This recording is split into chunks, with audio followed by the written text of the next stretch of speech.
So the way I've broken it down is we've kind of got three sections. There were quite a lot of questions which were kind of, what does the Bible say about this question? So we're going to try and tackle some of those first. And then there were a lot of people had questions sort of about church and culture and I guess things that are particularly relevant to the current things that we're talking about at the moment. And then lastly, a lot of people had a really, really good questions about what's next, like how do we move forward? What's the way forward going from here? So we're going to do that. So the first question I have here is, the question is written, I've been called sexually immoral for being gay.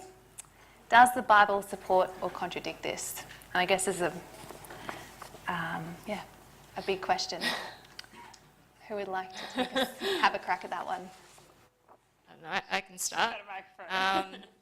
I think whenever Paul particularly talks about any form of lust, it's always in this really broad, sexually immoral, lustful, licentiousness kind of phrase. So it's quite broad, and I think that makes it a little bit difficult to understand exactly what is sexual immorality, what is not. And I think we need to, it's very hard to kind of summarise what is a good purpose about sexuality and expression of sex. That's a big question, but I think we can start by, particularly when it's related to someone who's gay, we can look at the Bible and see references to homosexual activity.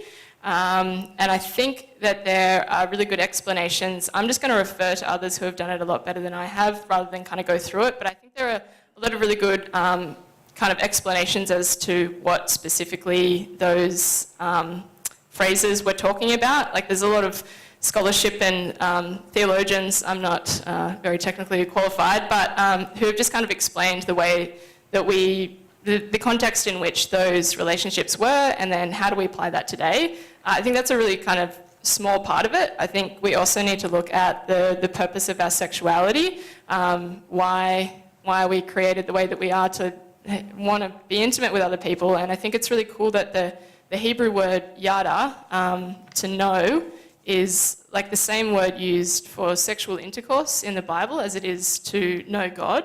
And that intimacy that we want to have with someone else in that really intimate setting is the same as really being intimate with God. I think that's something that's very important when we think about sexuality and the expression, and how our relationships with others can be used to reflect our relationship with God, which it's always talked about that marriage is pointing to Jesus. The ultimate kind of mystery of it in Ephesians 5 is about Christ and the church. And I think also the purpose of marriage, we point to this unitive purpose of it. So kind of that yada thing that I was talking about, the procreative purpose of it. It's interesting that in Genesis 2, there's no mention of kids. In Ephesians 5, there's no mention of kids. So it's like how important is procreation. I think it is a really good place for the upbringing of children. But is it purely central? Maybe not. And sacramental and also sanctifying, that in this process of laying down your life with someone else, as Jesus does for the church, that same kind of intimacy, can two people of the same sex do that? That would kind of be my exploration through it. And I think in terms of exploring some of the references to homosexuality in the New Testament, there's a lot of kind of discussion that you can find good books on that. I can recommend them. I have actually one that's the best one that I've ever read on it, which is called Bible, Gender, Sexuality by James B. Brownson. Just the walk through Romans 1 about exactly what is he talking about when he mentions this men exchanging natural relations with other men and women as well. And in the New Testament, I think our English translations and whoever's translated our Bible has actually done us a large disservice by translating homosexuality in 1 Corinthians and 1 Timothy, because there's a lot of scholarship that argues about what that interpretation is. It could have been translated as the brutal. It could have been consensual adult sex. Yes, it could have been. It could have been male to boy sex. It could have been prostitution, it could have been rape, it could have been sexual exploiters. And to me, it might have been better to translate that word as human traffickers in the relevance that it is today. That's the sort of the discussions that are being had, and I think we need to kind of take all of them, as well as the progression of the Bible. How important is gender to Jesus? How important is gender when we see it through the Bible in how the roles are defined for men and women? Basically it's, everyone do this. When you respond to Jesus, you're all called to do this. Whether you're male and female, you don't differentiate. So I would say that's probably my kind of crack that open to answer a very big question. And I would say the answer to that is no, after all of that. Thank you, and the exploration I've done. Cool. So I think the question was, I've been called immoral for being homosexual. Does the Bible contradict that? Right. I think that, this word immoral and equating immorality with homosexuality is kind of like, it's a cheap response. It doesn't make us ask what sexual immorality is. It gives you a neat answer. And then as long as you're not doing anything homosexual, you can kind of pat yourself on the back that you're not being immoral. I think that's a little bit too easy for those of us who have no interest in doing homosexual things. I think that there's this other way of looking at this space and going, what were relationships like throughout a lot of history, but also in the first century? The relational norm was marriage. That is what you did. The only way, it's not that people didn't have homosexual relationships and that they were never consensual, but you were married, you just did. So the only way, really, that you could have been engaging in homosexual sex would have been an extramarital affair. Either consensually, or that you paid for, or with someone that it was abusive. I think there are things in this that we can, as Christians, actually say are immoral. Extramarital affairs are immoral. Sexually abusing someone is immoral. Paying for sex is immoral.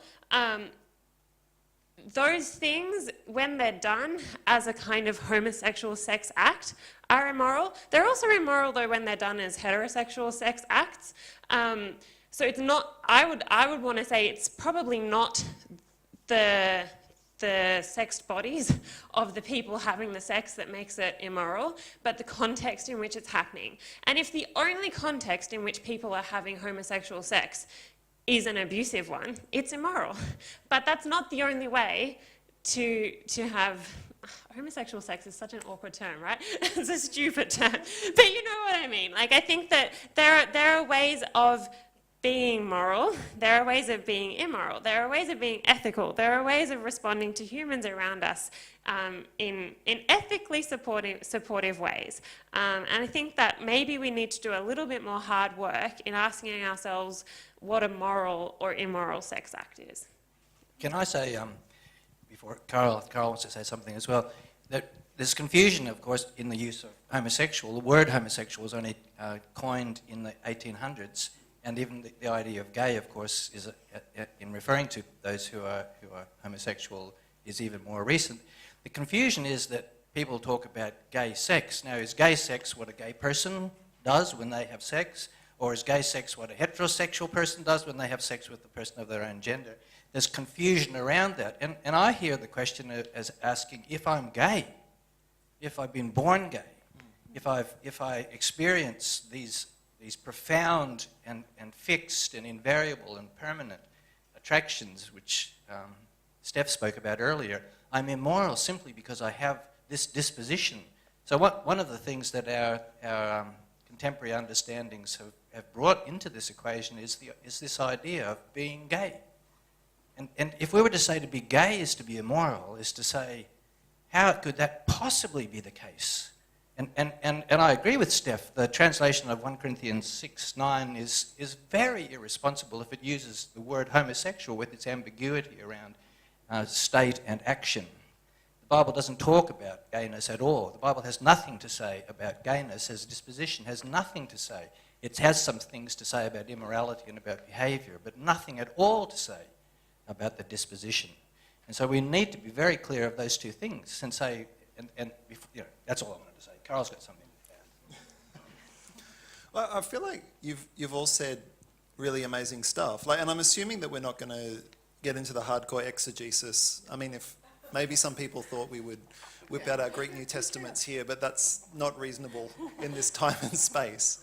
But what I would say to a person who asked me that question is, and I've spent 10 years as a pastor and been asked questions like that by a lot of people who are maybe in their early 20s or maybe in their 50s, and they're transitioning from being a good Christian person in a certain model to affirming and accepting themselves. And what I'd often say to people is, first of all, being gay and being sexually immoral are two different things. Like, you can be one and not the other in any combination. Like, so that means that, one, just because you're gay doesn't necessarily mean that you are immoral. But on the other hand, just because you are gay doesn't mean that questions of morality do not apply to you now, which is often, one of the self-defeating messages that the LGBT community has told itself, I think maybe for very understandable reasons, is, once we're liberated from the expectations of heteronormativity, no rules. Everything's, you just dive in and do whatever you feel. And a lot of people in the LGBT community have not found that to be a liberating experience. I'm not trying to universalize on that. But actually, Christian morality has a lot to teach you about how you can express your sexuality in a healthy way. I want to say in a way that will bring you happiness, but I'm scared of you. I've never read your theorist before, so I don't know how to tread lightly. But it's the Bible does not have a category of homosexuality. The concept of sexual orientation was really discovered by the human race in the late 1800s, and it didn't filter down to culture until the 1920s. So if it's 1910 or anything like that, if people hear about homoerotic behaviour happening, they don't see it as an expression of an inward experience of anything like love. They would probably see it as an excess of lust.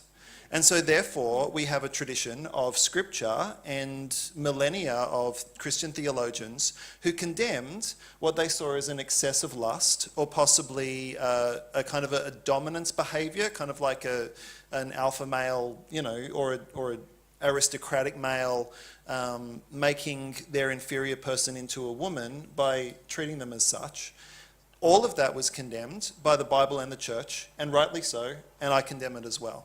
But the Bible did not have a category of sexual orientation to talk about. There's no space for that in the mind of the writers. So the Bible hasn't commented on that. And what that means we have to do is, it means we have to be responsible as adult children of God and weigh up the morality of that situation in this fresh situation in which we find ourselves.